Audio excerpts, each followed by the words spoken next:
cualquier tema. Lo primero que hay que decir es que estamos viviendo en un mundo globalizado. Cualquier enfermedad que ocurre en cualquier parte del mundo nos llega a la República Dominicana. Solamente hay que observar que la República Dominicana el mes pasado recibió, escuchen esto, cerca de 800,000 turistas. Entonces, cuando tú evalúas eso, te das cuenta de que estamos recibiendo personas de todas partes del mundo y que vienen con los problemas de salud que están prevalentes en el área donde vienen. Somos un país que no vamos a cerrar nuestras fronteras y que sabemos que participar del turismo es uno de los pilares de lo que es la economía de nuestro país. Entonces, hay que decir que una persona le puede dar la vuelta al mundo en menos de 24 horas. Usted se puede infectar en República Dominicana y amanecer en Tokio, en Japón, y usted simplemente llevar cualquier proceso infeccioso que adquirió en territorio dominicano a un territorio que queda a miles de kilómetros del mismo. Definitivamente. Y antes de entrar directamente para hablar de la viruela del mono y muy por arribita de algunas otras situaciones, vamos a introducir el tema con algo muy general. Héctor Armando, ¿cuál es el perfil del infectólogo? ¿Cómo podría cambiar a medida que avanza la enfermedad? ¿Y por qué a veces se le puede confundir con el epidemiólogo? Lo primero que hay que decir es que el infectólogo y el epidemiólogo son diferentes, porque el epidemiólogo es una persona que está encargada de caracterizar, sirve como quien dice detective para encontrar por qué, cómo y cuál es el comportamiento de un proceso. En este caso no tiene que ser infeccioso, puede ser cualquier situación de salud. Por ejemplo, decir que la población que más se afecta por tal o cual proceso justamente es la población de tal a tal edad porque están haciendo esto, esto y aquello. En cuanto a lo que tiene que ver con la parte de la epidemiología e infectología, más que nada lo que dicen es dónde comenzaron los casos, cuál fue el primer caso y por qué ocurrieron las cosas. También ayudan a planificar estrategias para que cese la evolución o el progreso de tal o cual enfermedad. Ayuda a generar políticas de acción. En cuanto al infectólogo, somos médicos que tratamos procesos infecciosos independientemente de que podemos consultar frente a lo que son diferentes situaciones clínicas. Repito, por ejemplo, si a alguien le da viruela símica, el epidemiólogo va a estar ahí para preguntar, ¿usted viajó? ¿Usted tuvo contacto con alguien que viajó? ¿En qué momento ocurrió eso? Y así usted sabe cuál es el comportamiento. El infectólogo te va a decir dónde te duele, tienes fiebre y te va a brindar tratamiento, así como va a brindar opciones de prevención a las personas en el entorno de la persona que está padeciendo el cuadro infeccioso. Son simplemente dos entidades completamente diferentes que, repito, como usted bien decía, tienden a confundirse en la práctica del día a día. Este sábado, la OMS declara la hace alerta... dos sábados. Se hacen 2 sábados. La OMS declara la alerta máxima por el aumento de casos de la viruela símica en la tierra. Ya se han reportado más de 16,000 casos en 75 países y al día de ayer habían 5 muertos. ¿Qué está pasando, Héctor Armando? Bueno, lo primero que hay que decir es que la cantidad de casos en este momento está cercano a 26,000 casos. ¿De ayer Repito, a hoy? no de ayer a hoy. Lo que pasa es que eso ha ido aumentando. Son 25,391 casos al día de ayer a las 5 de la tarde. Y con un total de 83 países que reportan casos de viruela símica. Lo otro que hay que reconocer es que no son 4 fallecidos, sino 9. Dentro de esos fallecidos hay 5 que ocurrieron en el continente africano, que fueron los primeros. Y los otros 4 están distribuidos de la siguiente manera. 2 fallecidos en España, 1 fallecido en Perú y 1 fallecido en Brasil. Hay que decir que las personas que fallecieron en España, ambas se consideran que eran personas con algún tipo de compromiso de su sistema inmunológico. Y la persona que falleció en Brasil tenía un cáncer, tenía un linfoma. Y la persona que muere en Perú tenía VIH más otras complicaciones de salud vinculadas justamente a este proceso infeccioso. Lo que quiere dejar dicho que fuera de África, todas las personas que han perdido la vida son personas que tenían algún tipo de compromiso de su sistema inmunológico. Y que la mortalidad en este momento, con esos 25,000 casos, está por debajo del 0.03%. Lo que quiere dejar dicho que la letalidad de este proceso ha sido muy baja. República Dominicana hasta el momento solamente ha reportado de manera oficial 3 casos. Recordar el primer caso, que fue la persona que llegó de los Estados Unidos, que era una persona joven. Tenemos una persona en Santiago y otra persona en Monte Plata.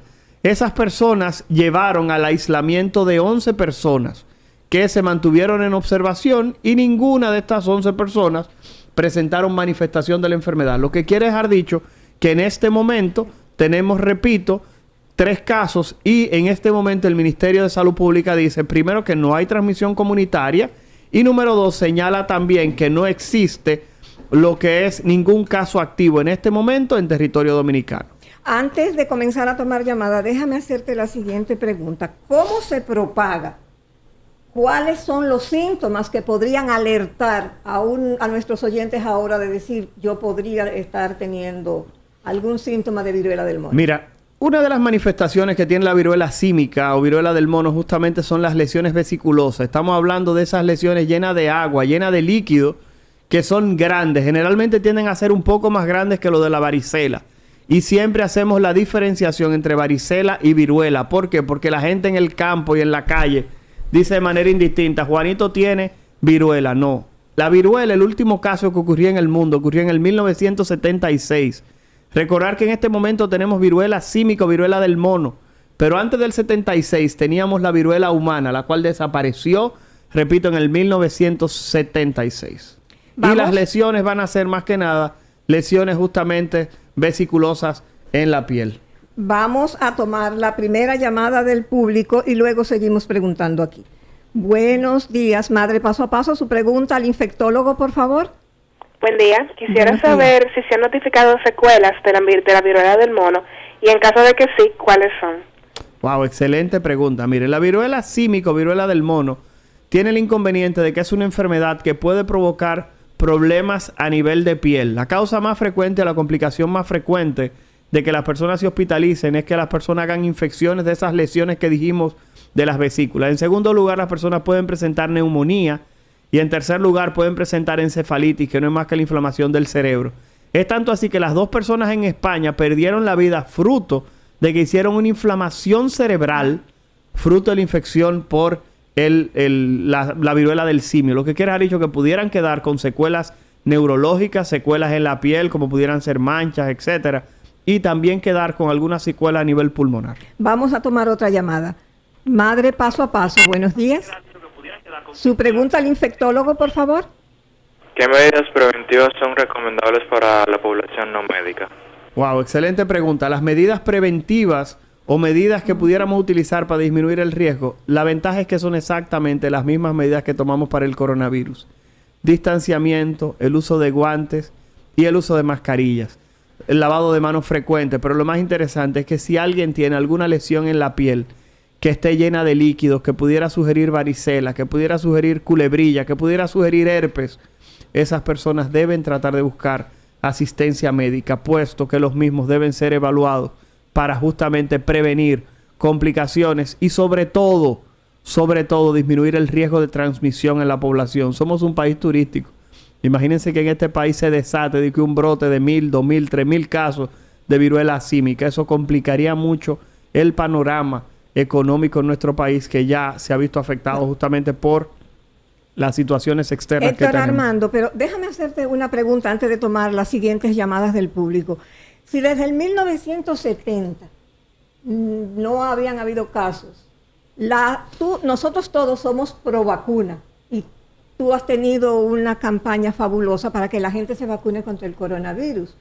En esta situación, con tanto tiempo, ¿cuál es la situación de la vacuna de la viruela? Porque según yo leí ayer en la investigación que estaba haciendo para el programa, España, por ejemplo, solo tenía 2 millones de dosis de vacuna. Entonces, ¿cuál es la situación que está pasando con Lo que pasa es que recuerden que esta es una enfermedad que antes de este brote, que repito, ya vimos, vamos para 26,000 casos. El brote más grande que había ocurrido en el mundo era un brote de viruela símica, repito, que había ocurrido en el 2013. Habían ocurrido 400 casos. No se entiende bien qué es lo que ha ocurrido, si es que el virus ha presentado algún tipo de mutación o cambio que lo ha hecho mucho más fácil de la transmisión, porque la realidad, vuelvo y comento, es que antes de este brote, el último brote grande que había ocurrido eran 400 y pico de casos, lo que quiere haber dicho que algo ha variado, algo ha cambiado, que los investigadores en algún momento nos harán saber. Esta enfermedad es tan temida que incluso después del 11 de septiembre en Estados Unidos comenzaron a hacer la otra vez lo que pasa por es el que, asunto, de que podían, ya lo estaban titulando como que la viruela podía ser un instrumento terrorista. Claro, lo que pasa es que hay que reconocer que hay que diferenciar viruela humana de viruela del mono.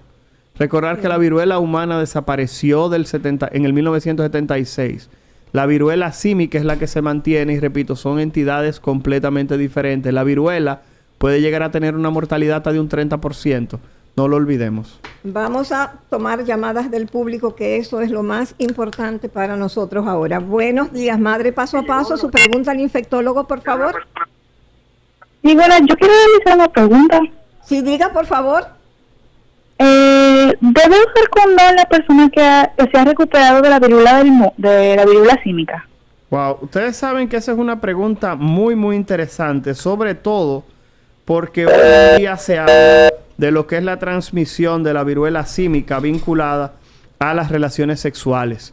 Y eso es algo que no podemos obviar. Recordar que en muchas partes del mundo la transmisión de la viruela símica se ha asociado a algunos tipos de conductas sexuales. Y el 98% al inicio de la epidemia, y posteriormente eso ha disminuido un poquitito al 90%, se había vinculado a lo que es las relaciones de hombres que tienen sexo con hombres, independientemente de que esto no es una enfermedad, vuelvo y comento, asociada a relaciones sexuales. Lo que pasa es que no hay nada desde el punto de vista físico más cercano que tener relaciones con una persona, los besos, las caricias, los abrazos, entrar en contacto con esas lesiones. Entonces justamente ese roce puede asociarse a la transmisión de la viruela símica si alguien está infectado. Vamos a tomar 2 llamadas más. Buenos días, madre paso a paso. Su pregunta, por favor. Buenas. Quisiera saber si existen síntomas atípicos, quizá poco frecuentes, que le deberían llamar la atención al profesional de la salud. Claro que sí, claro que sí. Una de las formas que usted tiene de poder diferenciar sobre si es viruela símica o si es varicela, justamente tiene que ver con 2 cosas. La primera es que en la varicela tú ves que la gente tiene las vesículas en diferentes estadios. Eso quiere decir, ha dicho que tienen unas lesiones nuevas que están saliendo, unas que ya salieron y otras que están explotándose ya y se están convirtiendo en una costra. En la viruela símica, la mayoría de los pacientes, no todos, porque ya sabemos que no son todos, pero la gran mayoría de los pacientes tienen lesiones que se conocen como sincrónicas. ¿Qué significa sincrónica? Significa que están todas en el mismo estadio. Están todas al mismo nivel y eso no lo podemos olvidar. Y lo otro es que en la viruela símica los pacientes presentan ganglios aumentados de tamaño, que en la varicela no es lo habitual. Presentan, repito, ganglios aumentados de tamaño y esas son algunas de las cosas. Otra cosa. En la varicela las lesiones tienden a picar. En la viruela del mono las lesiones duelen. Y las personas que han dado su testimonio de haber padecido la enfermedad justamente se quejan de tener lesiones dolorosas que han ameritado hasta ingreso. Vamos a tomar otra llamada. Madre, paso a paso, su pregunta al infectólogo, por favor. Mi pregunta es que si un paciente que haya padecido de varicela o de viruela anteriormente va entonces a tener protección. Va a ser probable que el mismo padezca también la viruela del mono. Perfecto. Miren, lo primero es que era lo que estábamos diciendo. El haber padecido varicela no te protege contra la viruela. Pero si tú naciste antes del 1976 y eso quiere haber dicho que tú tienes casi 50 años, si naciste en el 76, tienes 46 años. Entonces simplemente lo que debemos recordar es que si a usted le dio viruela humana, usted tiene una protección cerca de un 85% de que no le dé la viruela símica. Pero ¿qué ocurre? Si a usted le dio varicela, usted no tiene ningún tipo de protección porque son virus completamente diferentes. Vamos a tomar otra llamada. Buenos días, madre paso a paso, preguntando al infectólogo, por favor. Buenos días. Disculpe la insistencia, doctor. No, un placer escucharle. Dígame, mi señora. Necesito la respuesta de un infectólogo. Disculpe la insistencia, que no es de la... Mire, yo quiero que usted me aclare sobre la pregunta que yo le estaba haciendo en estos días, que se cayó la llamada porque el tiempo ya se había terminado. Es sobre la inflamación de la tía mía, porque somos de un campo de Cotuí y de ahí tenemos que ir a parar a Montecristi. si tuvo bien el ortopeda, le hicieron una filtración. ¿Y cuál es la diferencia entre inflamación y infección? Gracias. Ok.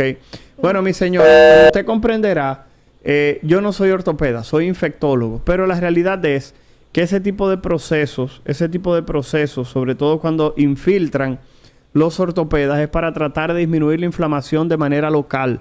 Recordar que los glucocorticoides, que es lo que se usa, que son derivados de la cortisona, que es el nombre que el dominicano y la dominicana habitualmente manejan o conocen, son medicamentos, vuelvo y comento, para disminuir la inflamación desde el punto de vista local.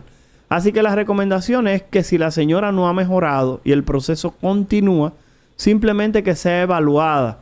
¿Para qué? Para que el médico diga si esa joven pudiera requerir algún tipo de medicación adicional.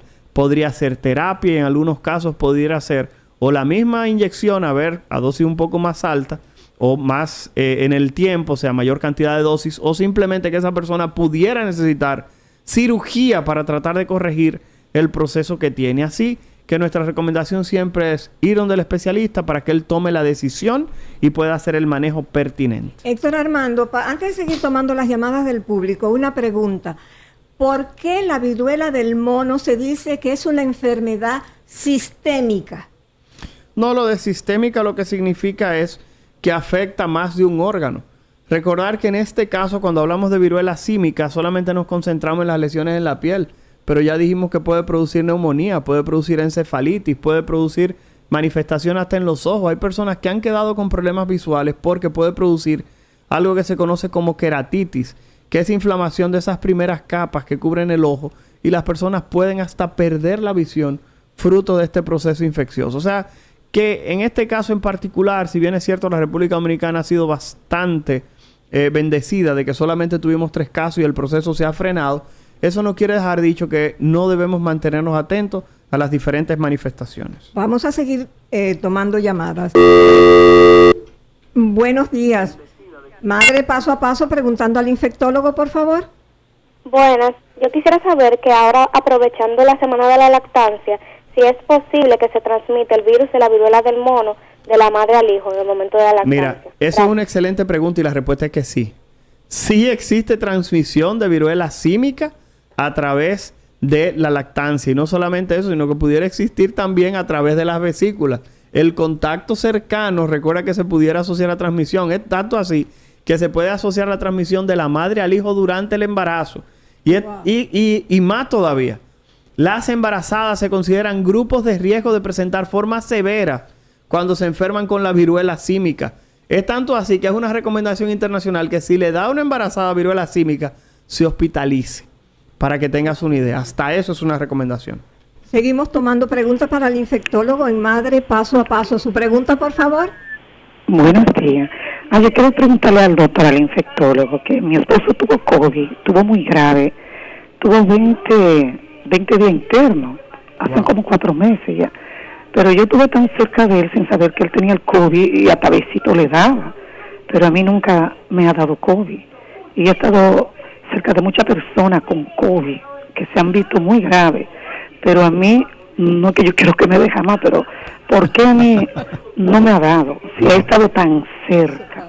Wow, excelente pregunta, mi señora.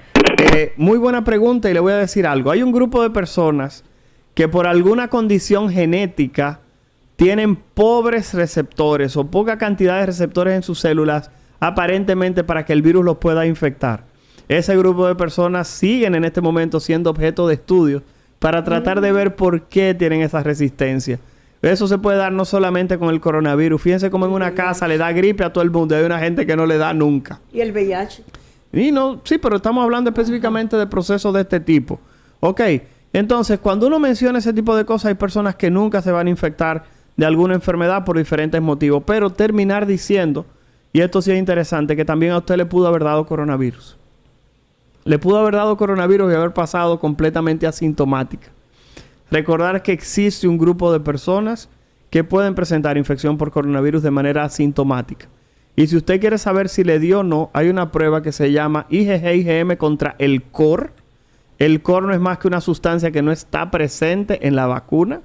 y usted lo puede medir. Y si esos anticuerpos contra el COR salen positivos, eso sugiere la posibilidad de que usted estuvo en contacto con el virus, lo padeció y simplemente no presentó ningún tipo de síntomas. Estamos hablando con el infectólogo Héctor Balcácer Esteves, que tiene su consulta en el Centro Médico UCE con los teléfonos 809-221-4728, 809-221-4728 y 809-697-8067, 809-697-8067 en el Centro Médico UCE. Héctor.